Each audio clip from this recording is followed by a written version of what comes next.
नमस्कार मित्रांनो. अनुकंपा नोकरी म्हणजे काय? कंपॅशनेट अपॉइंटमेंट.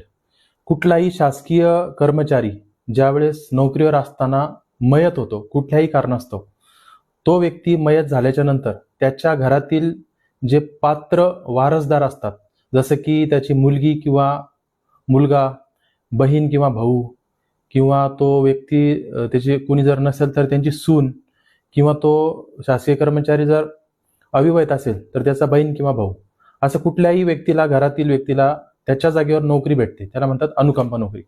तर अशी अनुकंपा नोकरीचा अर्ज आपल्याला तो गव्हर्नमेंट ऑफिसर ज्यावेळेस मयत होतो, तर त्याच्या 1 वर्षाच्या आतमध्ये त्या ज्या ठिकाणी तो काम करत होता त्या ठिकाणी आपल्याला तो रीतसर आवश्यक त्या कागदपत्रासहित अर्ज करावा लागतो. आणि जर सपोज तो अर्ज जर त्या कार्यालयाने फेटाळला कुठल्याही कारणास्तव, की बाबा तुम्ही नियमात बसत नाही, अशा कुठल्याही कारणास्तव जर तो आपला अर्ज फेटाळला, तर त्या आदेशाच्या विरुद्ध आपण माननीय हायकोर्ट किंवा मॅटचं जे कोर्ट असतं म्हणजे महाराष्ट्र ॲडमिनिस्ट्रेटिव्ह ट्रायब्युनल, अशा दोन्ही न्यायालयापैकी जे योग्य आहे अशा ठिकाणी आपण तो आदेश आवाहन करू शकतो. आणि आपण जर त्या नियमात बसत असू तर आपल्याला ती नोकरी अवश्य मिळते. असेच नवीन नवीन माहितीसाठी माझ्या लीगल फायटर पेजला फॉलो करा. धन्यवाद.